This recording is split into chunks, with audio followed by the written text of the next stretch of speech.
श्री चंद्रकांत पाठक साहेब, आपल्या या कार्यक्रमाला ज्यांनी पुढाकार घेऊन आपण सर्वांना निमंत्रण दिलं ते आमचे सहकारी माननीय दिनकरराव पाटील, या ठिकाणी उपस्थित असणारे या कार्यक्रमाचे संयोजक, ग्रामपंचायतीचे उपसरपंच आणि सदस्य, विकास सोसायटीचे chairman, vice chairman, Dinkarrao Patil युवा फाउंडेशनचे अध्यक्ष आणि त्यांचे सर्व सहकारी, या कार्यक्रमाला उपस्थित असणारे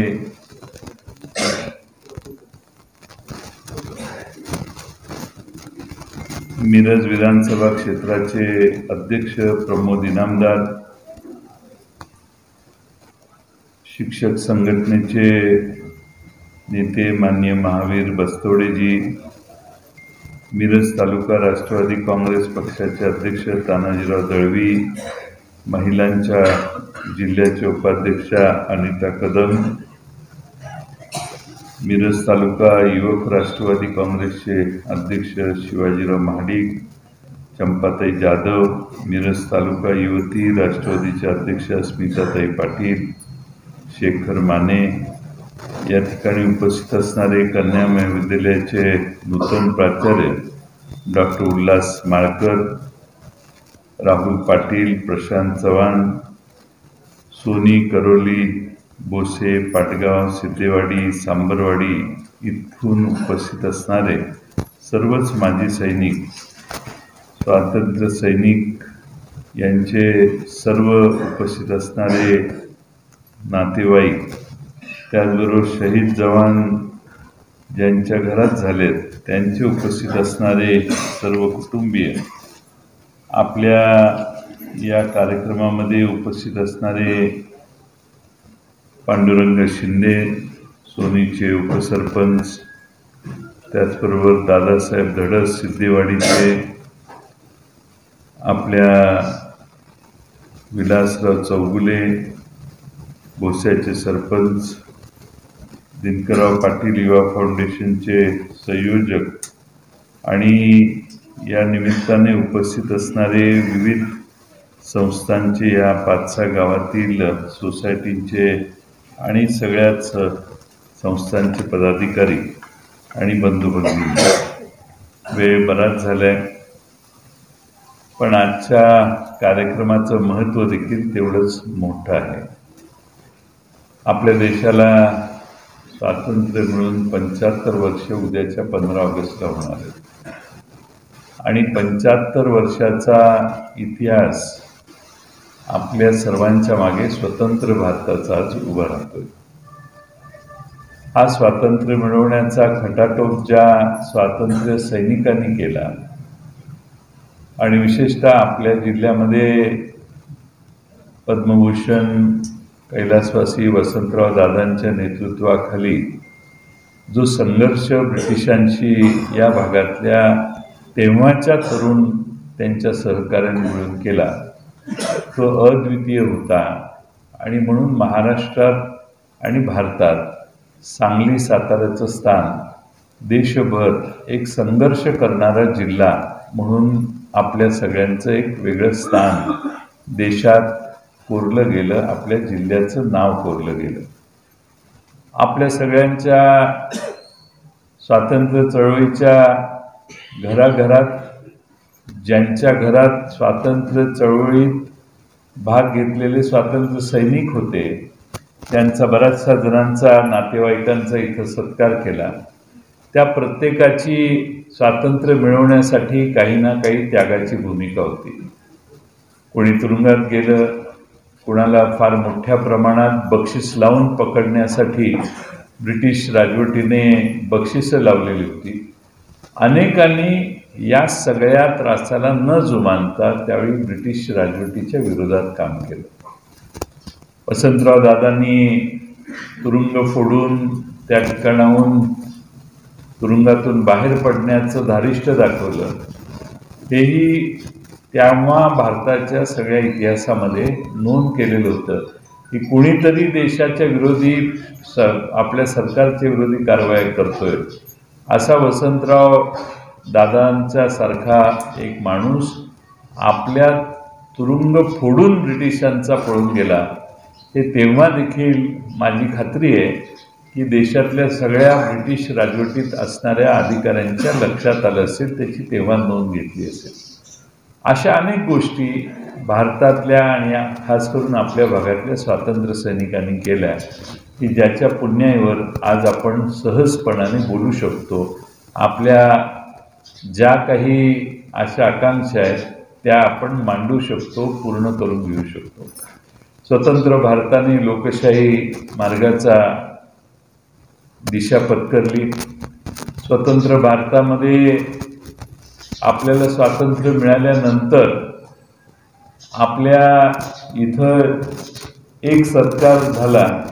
तो स्वातंत्र्य मिळाल्यानंतर पहिल्यांदा 1949 साली जे हुतात्मे झाले, म्हणजे शहीद झाले, त्या शहीद कुटुंबाच्या नातवाचा या ठिकाणी सत्कार झाला. आपल्या भागाची ही परंपरा आहे की आपण ब्रिटिशांच्या विरोधी लढलो आणि भारत स्वतंत्र झाल्यावर सैन्य दलात देखील तेवढ्याच मोठ्या संख्येनं आपल्या भागातली लोक गेली आणि त्यामुळं शहीदत्व देखील अनेकांना प्राप्त देशाचं संरक्षण करताना झालेलं आहे. आज आपल्या सगळ्यांच्या लक्षात 65ची लढाई आहे, त्यानंतरची 71ची लढाई बांगलादेशची आहे. त्यानंतर मोठं असं युद्ध काही आपल्या देशात झालं नाही कारगिलच्या युद्धाच्या शिवाय. पण मधल्या काळामध्ये नव्या पद्धतीचं या देशावर संकट आलं आणि म्हणजे थेट युद्ध करून भारताला पराभूत करता येत नसेल तर मग आतंकवादी पाठवावे, आतंकवादी कारवाया कराव्यात आणि त्या कारवायातून जेवढं नुकसान भारताचं करता येईल तेवढं करावं, हा एक वेगळा डाव पाकिस्तानने मांडला आणि त्यात देखील अनेकांनी आपलं बलिदान दिलं. अशा छुप्या कारवायांना तोंड देता देता अनेकांनी आपलं शहीदत्व स्वीकारलं किंवा शहीद अनेक जवान आपले झाले. अनेक वेळा अचानकपणाने आपण ऐकत असतो की आपल्या भागातला हा तरुण सैन्यात काम करत होता आणि शहीद झाला.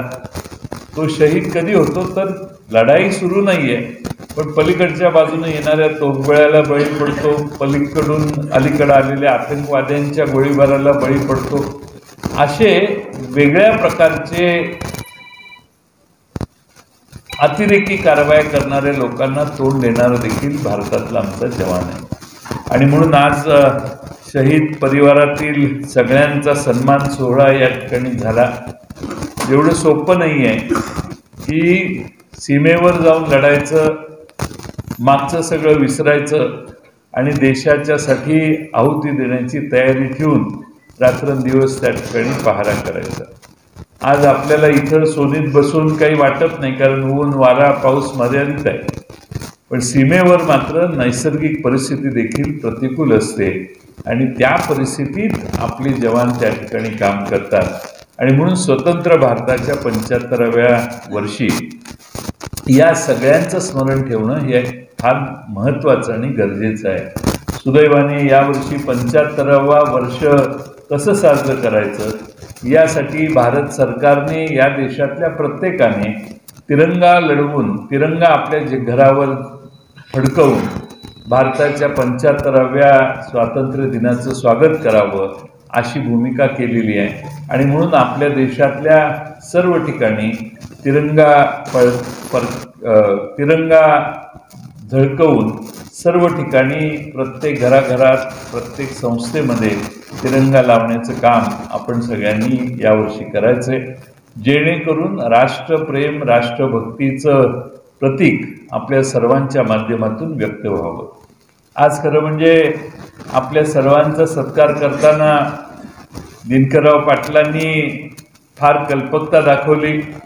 फार मोठ्या प्रमाणात आपल्या पंचक्रोशीतल्या सगळ्या स्वातंत्र्य सैनिक असतील, शहीद परिवार असतील, जवान असतील, माजी सैनिक असतील, ज्यांनी हे सगळे धोके पत्करून सीमेवर जाऊन काम करून आज ते कदाचित रिटायर झालेले आहेत, त्या सर्वांना एकत्रित करून वीर माता असतील, वीर पत्नी असतील, त्या सर्वांना या ठिकाणी एकत्रित करून सर्वांचा सत्कार करण्याचं योजलं। मी त्यांचे आभार मानेन की या भागातल्या देशासाठी त्याग करणाऱ्या सर्व कुटुंबांना एका ठिकाणी मला भेटता आलं आणि त्यामुळं आपला सत्कार करण्याची संधी दिली। हा माझा स्वतःचा बहुमान आहे की देशासाठी काहीतरी केलेल्या लोकांच्यासाठी आज मला दिनकरराव पाटील यांनी आपल्या सगळ्यांना भेटायची संधी दिली। दिनकरराव पाटील यांचं नेतृत्व आमच्या राष्ट्रवादी काँग्रेस पक्षाच्या वतीने या भागात अनेक चांगली कामं करते। थोड्या वेळापूर्वी राष्ट्रवादी काँग्रेस पक्ष आणि त्यांचं फाउंडेशन दिनकर पाटील फाउंडेशन यांनी एक आगळा वेगळा उपक्रम सुरू केलेला आहे। इथंच बाजूला एक कार्यालय घेतले, पक्षाचं संपर्क कार्यालय, म्हणजे चार चौघांनी येऊन बसायचं, पेपर वाचायचे आणि घरी जायचं असं साधारण सगळ्यांचं मत असतं। पण दिनकररावनी या मताला छेद दिलेला आहे। दिनकररावनी त्या ठिकाणी 2 कॉम्प्युटर ठेवले आहेत, खाली बसायची कुणाची व्यवस्था नाही आहे आणि त्या 2 कॉम्प्युटरवर या पंचक्रोशीतल्या 10-12 गावातल्या कुणी आलं तरी त्याचं रेशन कार्डाचं काम असेल, त्याचं आधार कार्डाचं काम असेल, एक 25 प्रकारची वेगवेगळी कामं ही संगणकावर बसलेला माणूस तुमची फीड करेल, मोफत सगळ्या सेवा तुम्हाला देईल आणि तुमच्या आलेल्या मोफत सेवेतनं आलेलं उत्तर देखील तुमच्याकडं हातात देऊन पोच करेल। एवढी ई सेवा केंद्राची व्यवस्था दिनकरराव पाटील यांनी आज या ठिकाणी काही दिवस सुरू केलेली आहे। आत्तापर्यंत 1400 लोकांनी मधल्या काळात त्यांनी एक अभियान केलं तर 1400 लोकांनी ह्या सेवेचा फायदा इथे येऊन घेतला। निशुल्क सेवा आहे, त्यांनीच एक माणूस चांगला नेमलेला आहे आणि त्या सर्वांच्या नेतृत्वाखाली फार चांगल्या पद्धतीनं या ठिकाणी या भागातल्या कुणाच्याही घरात काहीही सर्टिफिकेट लागलं, काहीही लागलं तरी पहिल्यांदा तिथं गेलं तर तुमची आवश्यक कोणती कागदपत्र घेऊन जायचं याचा तक्ता आहे, तेवढी कागदपत्र घेऊन गेला की जात प्रमाणपत्रापासून सगळ्या गोष्टी या तुमच्या हातात देण्याची व्यवस्था त्यांनी केलेली आहे। आणि ही कल्पकता दिनकररावने दाखवली। आता ती कागद घेऊन मी माझ्या मतदारसंघात जाणार आहे, माझ्या मतदारसंघात हे करण्यासारखं आहे आणि माझ्या मागं आमचे पद्माचे जगदाळे बसलेले आहेत, कौलापूरचे बसलेले आहेत आमचे सहकारी। या अशा पद्धतीची सेवा जर सामान्य माणसाला दिली, त्याचा पैसा हेलपाटे खटाटो, कार्यालयात जावा, तिथं आणखीन काही त्रास स्वीकारा, काही गोष्टी करा, या सगळ्यांच्या पासून संगणकाच्या मार्फत चटकन हे काम होण्यासारखं असल्यामुळं साध्या सरळ सेवा आज या गावात उपलब्ध झालेली आहे। चंद्रकांत पाठक साहेबांनी आपल्याला जिल्हा सैनिक कल्याण अधिकारी म्हणून अनेक योजना सांगितल्या, अनेक योजना आपल्या सगळ्यांना आता उपलब्ध झालेल्या आहेत आणि सहजगत्या संगणकाचा देखील वापर त्यांच्याकडून व्हायला लागलेला आहे आणि त्यामुळं याही अधिक चांगल्या सेवा आज आपल्या सर्वांना उपलब्ध झाल्या आहेत। खरं म्हणजे आता स्वातंत्र्य सैनिकांची संख्या फार कमी राहिली। आत्ताच येताना सुलाखेंना आम्ही भेटलो, वय वर्ष 99। त्यांनी सांगितलं आत माझी पत्नी आहे, म्हणजे त्यांच्या पत्नी कदाचित 91 वर्षाच्या असतील, पण त्यांचे चिरंजीव मगाशी आपण त्यांचा सत्कार केला, त्यांच्यामुळे आपल्या गावातल्या अनेक स्वातंत्र्य सैनिकांना आपला भारत कसा होता, कसा आज आहे याचा सगळा इतिहास जर बघायचा असेल, ऐकायचा असेल तर त्यांच्याकडे जाऊन ऐकलं पाहिजे। आता सगळं बरं वाटतंय, पण स्वातंत्र्याच्या पूर्वी गावाकडे एवढं लक्ष सरकारचंही नव्हतं। गावातल्या व्यवस्थांच्या बाबतीत मर्यादितच सेवा उपलब्ध होत्या। आणि ब्रिटिशांच्या काळात त्यावेळी जिल्हा लोकल बोर्ड होतं आणि जिल्हा लोकल बोर्ड तुमचे मला वाटतं आजोबा जिल्हा लोकल बोर्डाचे सदस्य होते, असे राजाराम बापू त्याच्यावेळी जिल्हा लोकल बोर्डाचे सदस्य होते.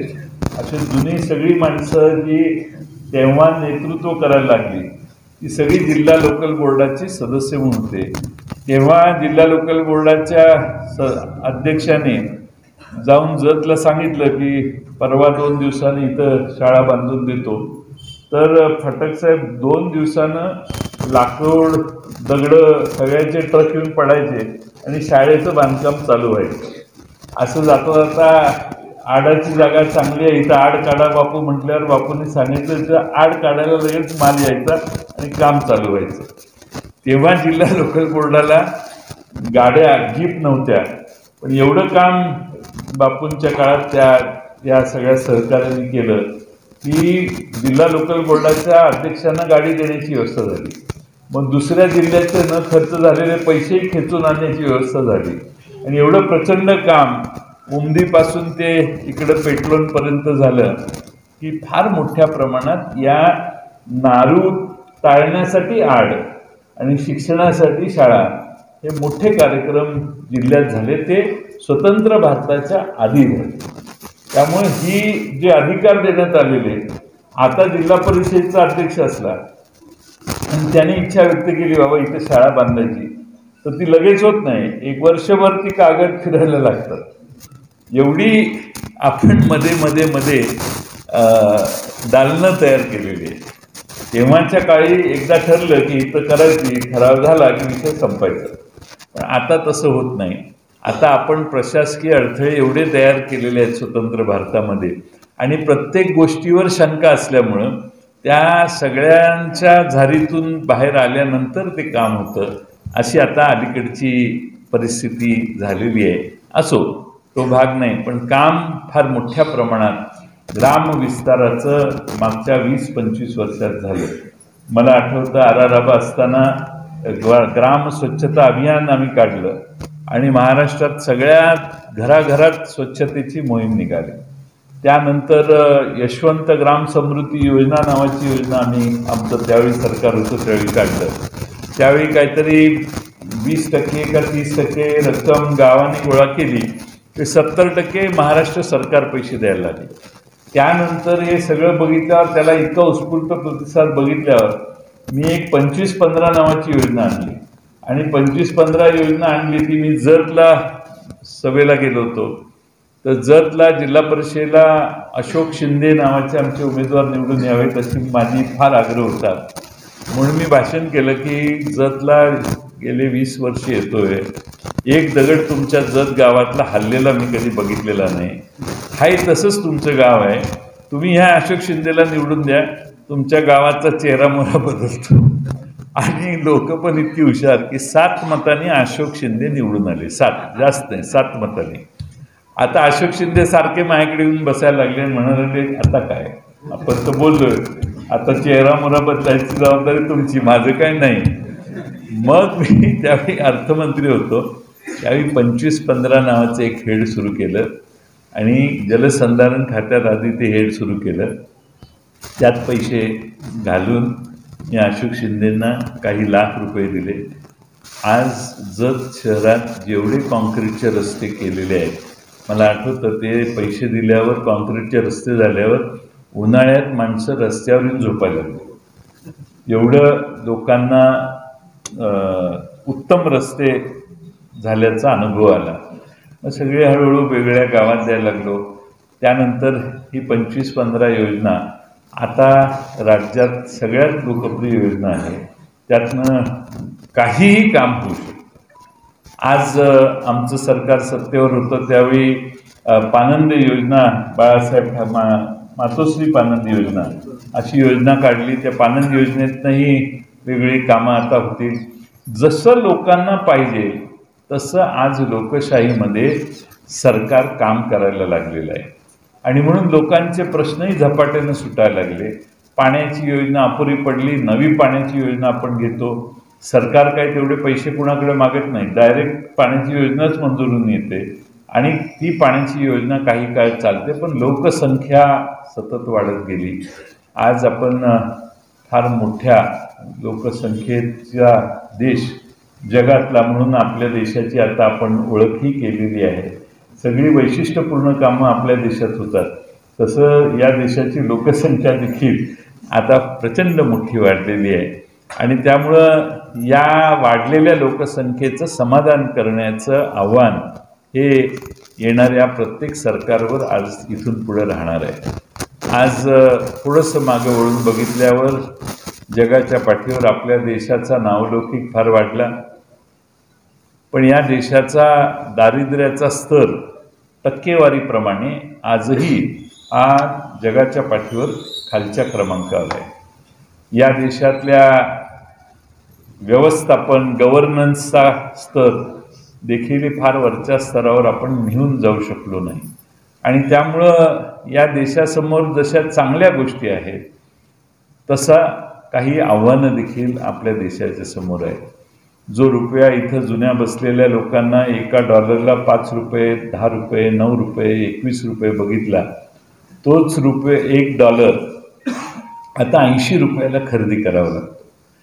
आता आपण काय डॉलरचा संबंध नाही, आपल्या हाताला डॉलर लागण्याचा प्रश्नच नाही, पण आता आपली ती मुलगी बँकेत जाऊन काम करणार आहे, दुसरे एक होते त्यांचे चिरंजीव बँकेत जाऊन काम करणार आहे. या लोकांना नक्की कळेल की आपण किती गरीब झालो. मनमोहन सिंगांचं सरकार होतं त्यावेळी $1 खरेदी करायला 60 रुपये लागायचे. म्हणजे अमेरिकेत $10चा एक टी शर्ट किंवा शर्ट एखाद्याने विकत घेतला तर मनमोहन सिंगांच्या काळात तो शर्ट सोनीमध्ये मिळत असेल तर 600 रुपयाला मिळायचा. आता $10चा टी शर्ट तिकडं खरेदी केलेला इथं खरेदी करायचा असेल आज 800 रुपये त्याचा खर्च येतो. म्हणजे आपण गरीब झालो का श्रीमंत झालो? माझ्या मते आपण गरीब झालो. आपल्या हातातल्या ज्या नोटा आहेत त्यांची ताकद जगाच्या पाठीवर कमी झाली आणि त्यामुळं हा एक चिंतेचा भाग आपल्या सर्वांच्या दृष्टीनं महत्त्वाचा आहे. प्रश्न अनेक आहेत, पण वेगवेगळे समाज, जाती, धर्म या सर्वांना घेऊन हा देश 75 वर्ष चाललेला आहे. 75 वर्षामध्ये आपली पोळी भाजून घेण्यासाठी समाजात ताणतणाव निर्माण करणारे घटक देखील या देशात आहेत, पण समजूतदार नागरिक अशा घटकांना वेळोवेळी बाजूला करण्याचा प्रयत्न करत असतो. पण या देशामध्ये धार्मिक तणाव निर्माण व्हावे, जातीमध्ये द्वेषाची भावना तयार व्हावी, हा प्रयत्न सुप्त अवस्थेत काही लोक देशात करत असतात. पण या देशाच्या सामान्य नागरिकाची सद्सद्विवेक बुद्धी ही एवढी उत्तम आणि प्रचंड मोठी आहे की अशा प्रयत्नांना तो फारसा कधी दाद यापूर्वी देत नव्हता. जुन्या काळातली लोक इथं बसलेली आहेत, यशवंतराव चव्हाण, वसंतराव दादा, राजाराम बापू, गुलाबराव पाटील या सगळ्यांनी कायम सर्व धर्मसमभावाचा आग्रह केला आणि पुरोगामी विचारसरणी वाढवण्याचा प्रयत्न केला. त्याचा परिणाम हा झाला की या देशातल्या या भागाची प्रगती इतरांच्यापेक्षा प्रचंड मोठी झाली. जसं चव्हाण साहेबांनी महाराष्ट्रात पुरोगामी विचाराचा पुरस्कार केला, त्याच काळात तसे तिकडं पश्चिम बंगालमध्ये देखील वेगळ्या विचारसरणीचा पुरस्कार झाला. पण त्यांच्यापेक्षा आमच्या महाराष्ट्राची प्रगती कितीतरी मोठी झाली आणि म्हणून पुरोगामित्वामध्ये जास्त ताकद असते. सर्वांना बरोबर घेऊन जाण्याची आणि सर्वांना समान लेखण्याची ताकद ही पुरोगामित्वात असते. हे आमच्या नव्या पिढीला आपण सगळ्यांनी सांगण्याची आवश्यकता आहे.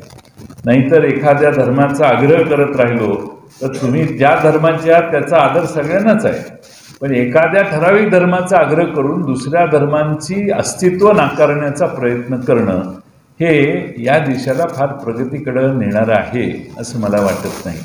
आणि म्हणून आपल्या देशातल्या तुम्हा सर्व जुन्या पिढीतल्या लोकांची ही जबाबदारी आहे की आपण आता पुन्हा एकदा माजी सैनिक, स्वातंत्र्य सैनिकांच्या कुटुंबातले या सगळ्यांनी आता थोडासा वेळ पुन्हा एकदा समाजाला दिलं पाहिजे. पुरोगामित्व म्हणजे काय, शाहू फुले आंबेडकरांचा विचार काय होता, शाहू फुले आंबेडकरांचा विचार हा या देशातल्या गरिबातल्या गरीब सामान्य मागासवर्गीय समाजात जन्मलेल्या माणसाला देखील संधी प्राप्त करून देणारा कसा होता हे सांगण्याचं काम आपल्याला भविष्यात करावं लागेल, असं चित्र या देशात तयार झालंय.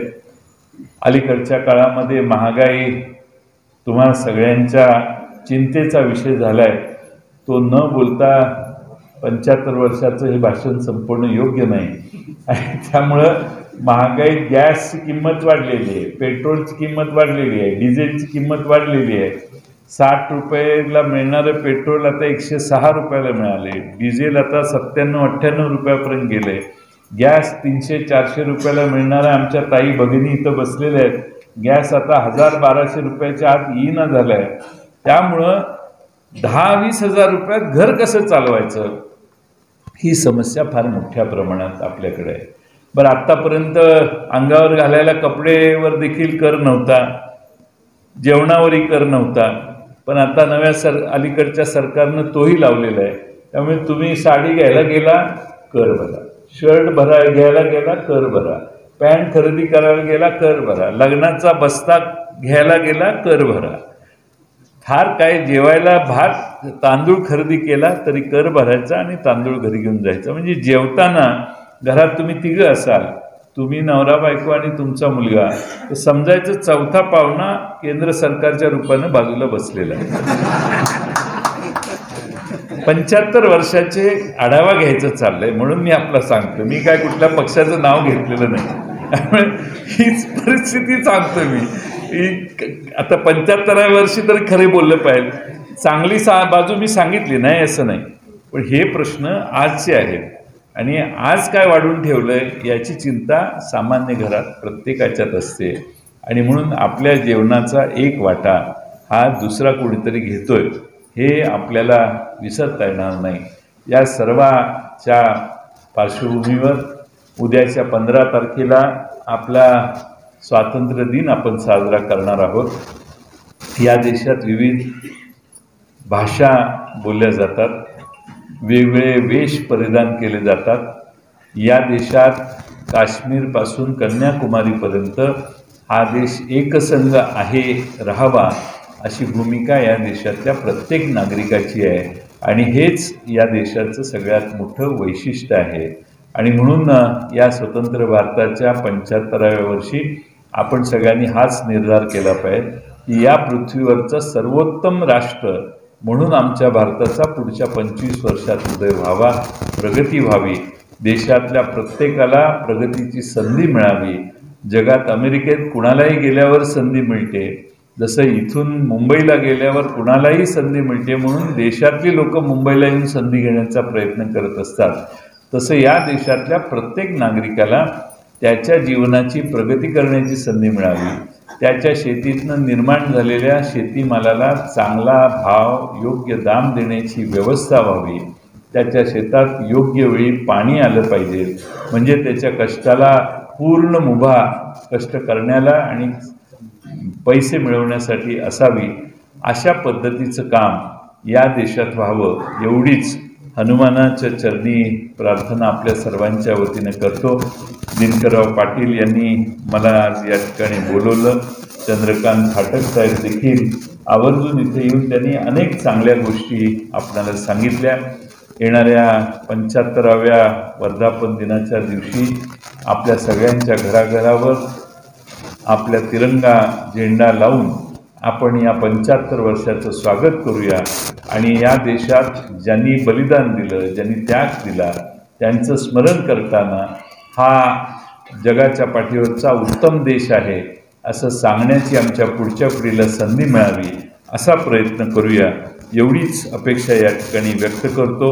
ज्यांचा सन्मान या ठिकाणी माझ्या हस्ते केला त्यांना पुन्हा एकदा मनपूर्वक शुभेच्छा देऊन माझे 2 शब्द पूर्ण करतो. धन्यवाद.